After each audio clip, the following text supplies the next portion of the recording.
Buckle up, buckaroos, as I take you on a journey, as I retell a story about the horseback ride from hell. This took place several years ago when my wife and I were having a hard time finding work in SoCal, and a friend of mine who runs a horseback riding thing for tourists up here, I was talking to him, and he said, look, I need crew for the summer. I'm shorthanded. Jay, if you and your wife want to come up here, you guys can live in the bunkhouse. Nobody else is staying in there. I'll give you a free place to live, free food, free rent, and a paycheck for the summer. He said, but by the time winter comes around, you have to have something else lined up, but you guys can stay there and be caretakers during the winter. I just ask you to do snow removal and shit like that and stuff. So I talked it over with my wife, and she said, yeah, let's get the fuck out of SoCal. So we loaded up all of our stuff and our cat shithead, and we went up to the Sierra Nevada mountains over by Lake Tahoe. And I started working at this horseback riding place for tourists where you pay money and you get on a horse for an hour and a guide takes you out in the woods and brings you back. And it's all just a nice walk, slow pace. There's no galloping man from Snowy River type of shit. And it fun job for the summer. A lot of hard work. I'll tell you that. And I did a little bit of everything at this place. I answered the phones. I'd made reservations. I was also a guide. Now, the horseback ride from hell story is a group that I took out in the forest. And the shit that fucking happened to me that day. But to lead up to that, I'm going to tell you a couple funny things, while working at the summer there. I was working the reservations, the desk. A guy came in and he said, I'd like to book a sleigh ride. And I said, oh, you want the wagon ride? He said, no, I want to go on the sleigh ride. I said, sir, there's no snow out. It's September. And he just kind of looked a little confused. And then he looked around outside and he said, oh, yeah. And he left. And he's driving a super nice car. The guy fucking... How is it that people... And people would ask, what do you guys do with the snow when you close for the day? Where do you get your snow from? Is that a real pine cone? The shit that people would say, and they have nicer cars than me and more successful in life than I am, and they don't know these things. Maybe it's because they lived in the city their whole lives that I don't know. Maybe that's it. But I was dumbfounded by a lot of the questions that people would ask me working there in the summer. It's Disneyland with trees up here. So yeah. So there's a lot of weird shit like that. And there were times where I'd take groups out for a ride, and these horses are freaking awesome, man. Well behaved. None of them are nuts, or none of them would ever take off on you and all that. They were just babysitters, and it was great. There was a ride that I took out, an Asian family, and the little girl, she was 6 years old. She didn't speak English. Her dad didn't speak English. Mom didn't speak English, and I take them out there, and I like to make small talk when I'm taking a group out and tell them about the sugar pine trees and all that stuff and the wildlife that's out there, and I like doing that. But I couldn't do that with them because they didn't speak English and I didn't speak their language. And on the way back, kind of right when we're getting close to the end from coming back, on this one trail there's a low branch. And you have to duck underneath it so you don't hit your head.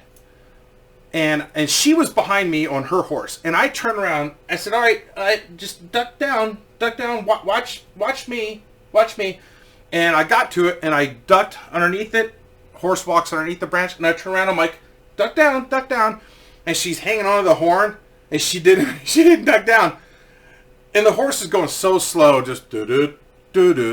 And she's getting she's inching closer and closer to this branch, and she goes, ah, ah, and the horse fucking is just walking, and the branch like touches her chest, and then starts to slide up her body, and she tries to limbo underneath this fucking branch, and the branch went up on her face, and then she went underneath it and came back up, and she did one of these, and then her front tooth went, boom, it just popped out. Her big front tooth, the branch fucking knocked her tooth out. And she wasn't galloping into it. She just slow, like zombie, walk into it. She didn't duck underneath it. She slid up her and knocked her tooth out. So I see it fall out and on the ground. Her eyes are all big, and she's like, then she goes, ah! She starts to cry, and I'm like, oh fuck. And her dad behind her yelled out, or something. He yelled out something booming and intimidating and scary. And she went, and she just immediately shut the fuck up. And then we get back, and I help unload the ride, everybody. I take her off the horse, set her down, help the dad get down. And he said something to her, and she walked over to him and did this. And he just looked and stuff, and then looked at me, and I was like, what do you say? And he just kind of shook his head, and then they took off. So I had some pretty fun rides. I had there was one summer, a ride that I took out. My boss, he goes through this spiel on safety. And then at the end, he says, if you have any questions, holler up to your guide. His name is, or her name is, whoever's taking that ride out. Well, he forgot to mention who the guide was, which was me. He's like, all right, everybody, loosen up your reins, give your horse a light kick, no passing, no smoking, single foul, have fun. And he just trots off because another ride was coming in as I was taking this one out. And I said, he didn't fucking tell them who I am. He didn't say that there was a guide. So as soon as we get out there, I go into this network of trails, tight ones, and like out in the forest. Within 5 minutes, you're lost if you don't know the woods. I take this group out, and there's like 5 or 6 of them. And I stop my horse, and I turn around, and I said, were we supposed to have a map or somebody come with us or something? And this lady behind me goes, oh my fucking God, we're lost! And this is like a good amount of ways into the ride. And I'm like, oh no, I'm just messing with you. I'm actually the guide. He just forgot to tell you guys who I am. And they're like, oh, that is not funny. Like, they were fucking pissed. I didn't get a tip that day.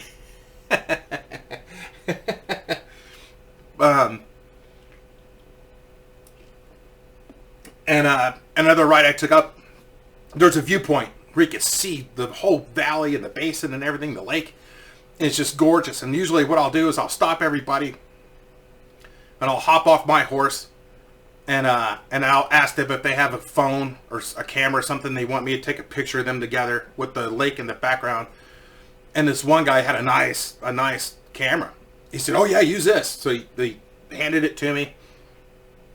And I'm looking at the screen and everything. I'm like, fuck, this thing's super expensive. I hope I don't drop it, you know. And I'm taking some pictures, but they're little, you know. I didn't like the angle, so I look behind me, and I'm backing up, and I look behind me again.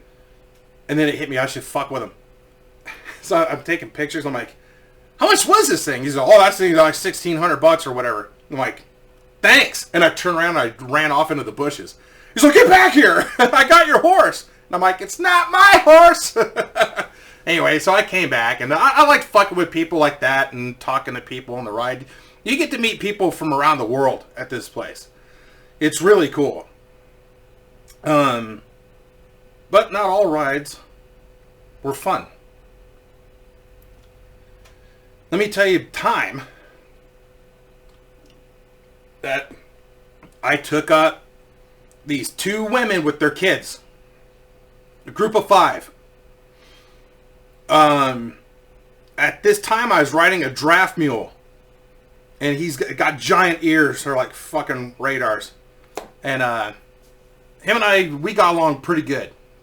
His name's Taz. And this one gal named Julia, she came back from a ride. She was a guide. And she saw me getting ready to leave. And she came over to me. And she whispered. Now, this sort of thing is rare. You see wildlife out there. You're out in the fucking forest. Sometimes you'll see some bears. Do they ever cause a problem? Nah, not really. I can't think of a single time where a bear caused an issue. They keep their distance. We keep ours, you know. It's a mutual thing. So Julia came over to me. She said, "Hey, Jay, I just wanted to let you know that there's a big mama bear with 2 cubs at the viewpoint." I said, "Was she aggressive or anything?" She said, "No, but just letting you know that there's a big bear out there with a couple cubs." I said, "Okay." And in that area too, just on the downside of the viewpoint trail was a coyote den too. And the coyotes up here are bigger than the ones in LA, like twice the size. They're like fucking German shepherds, these things. And I said, "Okay, good to know, thank you." And so I take this group up and we're chatting away, and they're new in town. If they've never been on horses before, shit like that, and having a good old time. And I get them up to the viewpoint. I stop everybody, and I'm looking at my mule and stuff, and he's not like on edge or anything, because he'll let me know before I fucking know that there's a bear nearby. So I'm thinking, okay, mama bear left, sweet. So I get off my mule and tie him up. And then I get everybody together, scoot the horses in. All right, everybody, cheese. Take pictures with their camera that they had on them. And I'm like, all right, guys, let's head down the mountain. And this is where the shit show starts. Everything was totally normal and fine up to this point. But once we entered the canopy of the forest, things got really fucking weird. There's a girl probably, I think she was 6 years old. Yep, because I remember this because I know that kids can't ride unless they're 6 years and up. So this kid was 6, and it was her first time on a horse. And she's behind me. I always keep the little ones close by, just in case there's some kind of weird fucking issue. And, which there never was until this ride. I'm like, "How you guys doing?" And I look at her, and she's as white as a sheet, and she's doing this. And I'm like, "Oh, fuck." I'm like, "You okay? What's going on?" And she said, "I don't feel good." I'm like, "Okay." So I stop task, and I hop off him. And I could tell that she's not doing well. And within like 5 minutes, she was like, I mean, she's kind of quiet and everything, but she looked okay. No, they all seemed fine, but everything changed at this point. Let me continue. She's like doing this in the saddle. I'm like, she's fucking coming off. So I reach up and I grab her because I didn't want her to fall off the saddle. And I start to pull her towards me to get her out of the saddle. And she barfs all over me, all over my side, my face, down my shirt. I grab her and I sit her down next to a manzanita bush, and I hand her some water. And I said, "Just take some sips, just little sips." And I'm covered in kid puke. Now, the fucking women, the 2 ladies, they're in the very back. They're in the ass end of the ride. They start screaming and yelling and hollering and stuff. And I'm like, "Stop. Shut the fuck up." I didn't say shut the fuck up, but I wanted to. I said, "You guys got to stop yelling." I said, "These horses are awesome. You know, they're used to people being stressed out on them and never ridden before and shit like that. But at the same time, it is an animal. It has a mind of its own. And I don't want you guys potentially spooking the horse to where it wants to leave us." I said, "Everything's under control. You guys please chill out and relax." And they for the most part, calmed down. But they were really stressed out. They didn't know what was going on with this kid. Now, there's 2 more kids in front of them that were behind that 6-year-old that I pulled off. There's another girl, probably like 12, that was behind her. She's like, "I don't feel good either." and she looked green. I grabbed her, pulled her off her horse, sat her down, got in my saddlebag, gave her a bottle of water. I said, you guys just relax, sip water, chill out, you know, everything's fine. That kid didn't puke on me. Now the boy, he was like, I want to say that he was 11 or something. He's hanging on the saddle horn. He's like, I don't feel good either. And his eyes are like fucking slot machines. Ooh. But his color, it wasn't that bad. And I just grabbed him and I said, stop. Don't do this shit. And I handed him some water. And I'm like, dude, just take some sips. He said, okay. Okay. And he's sweating buckets. These kids are sweating buckets. And I looked at the women and I said, is there something I should know about? They're like, we don't know what's going on. I had my phone on me, and normally you never get cell service up on that area, but I had one bar. And I called the back line. And this guy Wes was working there. And he picked it up. I said, Wes, it's Jay. I need you to get up here to the viewpoint fast, dude. He said, what happened? I said, I don't exactly know yet. But I said, I got kids throwing up all over the place, all over me. I need you up here. And he said, well, okay. And he hung up, and he was up there in like 10 minutes. Like, he fucking galloped a horse all the way up there. And he's looking at what's going on. And I said, okay, this one threw up on me. This one is about to throw up. And this one's thinking about throwing up. And these two women back here are fine. He said, well, what can I do? I'm like, I don't know. I said, this little girl can't ride.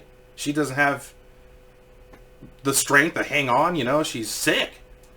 I said, why don't you take the ride down the mountain, back to base, and I'll take and lead Taz with you, and I'll take the girl with me. We're just gonna walk. I'll piggyback her, and I'll just walk the rest of the way. She was a little thing, and he said, okay.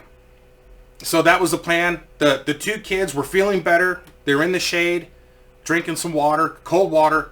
I got them back up on their horses. I'm like, you guys if you guys are just going to follow Wes, let him know if you have any problems. And they're like, okay. And then the lady, the mom of the kid, as she rode by me, she had tears in her eyes. And she said, please take care of my little girl. I said, I will. And at this point, the little kid, she's really upset, you know.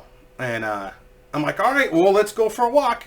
And I pick her up, put her on my back. And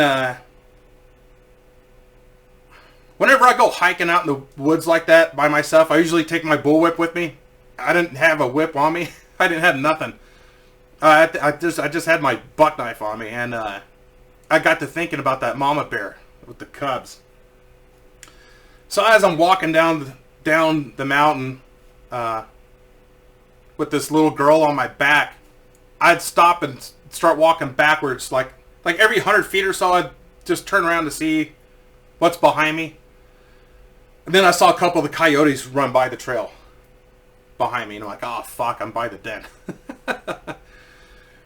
And I tried to cheer her up, you know, and just made some small talk and talking about the chipmunks that live in the forest and the squirrels and stuff. I told her about the porcupine that I saw and stuff, and she didn't say anything. She just tucked her head behind me back here and just started. She's crying.